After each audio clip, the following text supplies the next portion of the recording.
आज का नया लेक्चर जो है वह है रिवर सिस्टम ऑफ इंडिया। देखिए, रिवर सिस्टम ऑफ इंडिया जो होता है हिमालय रिवर सिस्टम और पेनिनसुलर रिवर सिस्टम दो भाग में बटा हुआ है। हिमालय रिवर सिस्टम जो होता है Indus river system, Brahmaputra river system, Ganga river system पढ़ना होता है। मतलब ये तीनों का जो होता है हिमालय रिवर सिस्टम से कनेक्शन है, Indus river system, Brahmaputra river system and Ganga river system. लेकिन पेनिनसुलर रिवर सिस्टम में मात्र दो है, एक वेस्ट फ्लोइंग होता है, एक ईस्ट फ्लोइंग होता है। ईस्ट में फॉलो करेगा तो बे ऑफ बंगाल में गिरेगा, और अगर वेस्ट में फॉलो करेगा तो अरेबियन सी में गिरेगा। लेकिन एक बात और जान लीजिए, लार्जेस्ट और लॉन्गेस्ट में थोड़ा सा कहीं ना कहीं डिफिकल्टी होता है। लार्जेस्ट का मतलब होता है कितना उसका वॉल्यूम है, कितना उसका गहराई है, मतलब कि एक तरह का डीप को देखा जाता है। लेकिन लॉन्गेस्ट का मतलब होता है लंबाई को देखा जाता है। आज हम लोग पढ़ेंगे Indus river system. Indus river system एक ऐसा इंडस रिवर सिस्टम है जो 3 देश से गुजर करके निकलता है। इंडस रिवर जो होता है चाइना, इंडिया और पाकिस्तान। चाइना से जो निकलता है उसका नाम है मानसरोवर। अब पाकिस्तान में जाके गिरता है उसका नाम है मिथनकोट। तो मन मीठा है, मानसरोवर मन मीठा है, मिथनकोट में काम खत्म हो गया। मानसरोवर तिब्बत चाइना में है, क्योंकि चाइना से ही निकला है तो चाइना में ही होगा इसका सोर्स। यह मिथनकोट में जाकर के खत्म हो गया। यह पाकिस्तान का सबसे लंबा नदी है। यह पूरा के पूरा किलोमीटर अगर देखोगे तो 2900 किलोमीटर होता है। यह 2880 किलोमीटर भी आप कह सकते हैं अकॉर्डिंग टू एनसीईआरटी। इंडिया में जो इसका लेंथ है, इंडिया में जो लेंथ है वह 710 किलोमीटर होता है, और इंडिया में सिर्फ लेह डिस्ट्रिक्ट में ही यह मूव करता है। यह इंडस जो होता है लद्दाख और जस्कर के बीच में इंडस जो है मूव करता है।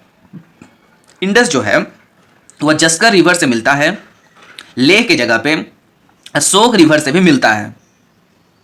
कैराकोरम लद्दाख के बीच में सोक रिवर फॉलो करता है, और लद्दाख और जस्कर के बीच में इंडस रिवर फॉलो करता है। तो यही सोक रिवर कहीं आगे जाकर के यह जाके इंडस में जाकर के मिलता है। हमने पढ़ा जस्कर रिवर तो मिलता ही है, लेह डिस्ट्रिक्ट में जाकर के मिल जाता है। और यह इंडस जो है भारत में सिर्फ लेह डिस्ट्रिक्ट ओनली लद्दाख में ही यह ट्रेवल करता है, मूव करता है, सिर्फ लद्दाख में, और कोई जगह पे नहीं। यह जो है लद्दाख और जस्कर के बीच में इंडस बनाता है, तो जस्कर रिवर भी इंडस में जाकर के मिलता है, और सोक रिवर भी इंडस में जाकर के मिल जाता है। यह जनरली बेस्ट टू ईस्ट देखेंगे तो इसका जो ट्रिब्यूटरी है 5 है, झेलम, चेनाब, रवि, ब्यास, सतलज।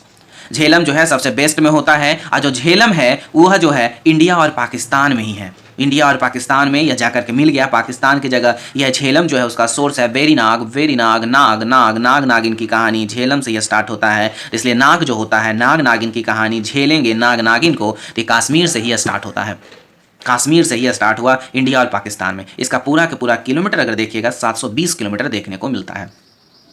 चेनाब जो होता है सबसे लार्जेस्ट ट्रिब्यूटरी है इंडस का, 1180 किलोमीटर होता है। चेनाब जो होता है लार्जेस्ट ट्रिब्यूटरी है इंडस का, 1180 किलोमीटर है। और साथ ही साथ ये भी याद रखिए कि चेनाब जो होता है वह इंडिया और पाकिस्तान में ही मूव करता है। यहाँ पर इसका सोर्स है बड़ा लचला। क्या नाम है? बड़ा लचला, जो जस्कर रेंज में हिमाचल प्रदेश में देखने को मिलेगा। कौन चीज देखने को मिलेगा? तो यह जो है चेनाब देखने को मिलेगा। यह पीर पंजल रेंज के पैरेलल मूव करता है, पीर पंजल रेंज के पैरेलल मूव करता है, और चंद्रा और बग्घा रिवर के मिलने से चेनाब का फॉर्मेशन होता है। चंद्रा एंड बग्घा रिवर के मिलने से चेनाब का फॉर्मेशन होता है। चंद्रा एंड बग्घा रिवर मिलने से चेनाब का फॉर्मेशन होता है। चंद्रा एंड बग्घा जो मिलता है टांडी विलेज के पास मिलता है।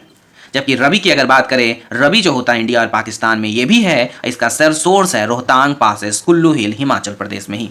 इसका 725 किलोमीटर है। और सबसे लंबा कौन था? चेनाब था, चेनाब था, चेनाब था। और यहाँ पर पीर पंजल और धौलाधर के बीच में रवि जो है मूव करता है। ब्यास की अगर बात करें तो कुल्लू रोहतांग पासेस से इसका सोर्स है। ब्यास एक ऐसा रिवर है जो सिर्फ इंडिया में मूव करेगा, इंडिया में मूव करेगा, लेकिन ये इनडायरेक्टली जो होता है वह इंडस से जाकर के ज्वाइन करता है। इंडस से जाकर के ज्वाइन करेगा, इनडायरेक्टली ज्वाइन करेगा, इनडायरेक्टली ज्वाइन करता है इंडस से। मतलब कि यह कुल्लू रोहतांग पासेस से निकला ब्यास, सतलज में जाकर के मिला, उसके बाद इंडस में जाके मिलता है। सतलज और में जो ब्यास जाके मिला वह कहाँ पे मिला? हरिके पंजाब, कपूरथाला डिस्ट्रिक्ट। क्या नाम है? हरिके पंजाब, कपूरथाला डिस्ट्रिक्ट में। जबकि सतलज जो होता है ईस्टर्न मोस्ट ट्रिब्यूटरी होता है। यह लॉन्गेस्ट के साथ साथ सेकंड लार्जेस्ट ट्रिब्यूटरी है इंडस का। लॉन्गेस्ट के साथ साथ सेकंड लार्जेस्ट ट्रिब्यूटरी है किसका? तो इंडस का है। यह एक ऐसा रिवर है पूरा के पूरा इंडस में, यह तीनों के तीनों कंट्री में मूव करता है। तीनों के तीनों कंट्री में मूव करता है। चाइना से निकला है रकास्थल तिब्बत चाइना में, जबकि यह चाइना इंडिया के बॉर्डर पर जो मिला उसका नाम है सिप किला, हिमाचल प्रदेश में। 1450 किलोमीटर यह पूरा के पूरा लेंथ होता है। जबकि 1050 किलोमीटर भारत में ही मूव करेगा। यह इसका खत्म हुआ, मिथनकोट में ज्वाइन किया सतलज को। जस्कर ई एक ऐसा रिवर है जो जम्मू कश्मीर में, जो कि लेफ्ट साइड से इंडस को ज्वाइन किया है, बाकी सतलज जो होता है सबसे longest and second largest tributary जो है, लॉन्गेस्ट एंड सेकेंड लार्जेस्ट, सबसे लार्जेस्ट कौन सा था तो वह रखेगा चेनेव था। और सतलज जो होता है सेकेंड में आता है, तीनों के तीनों कंट्री में, ब्यास मात्र एक कंट्री में। और ये तीनों के तीनों जो होता है कौन कौन, तो झेलम, चेनाब, रवि इंडिया और पाकिस्तान दोनों में मूव करता है। यही था आज का Indus river system. Thank you.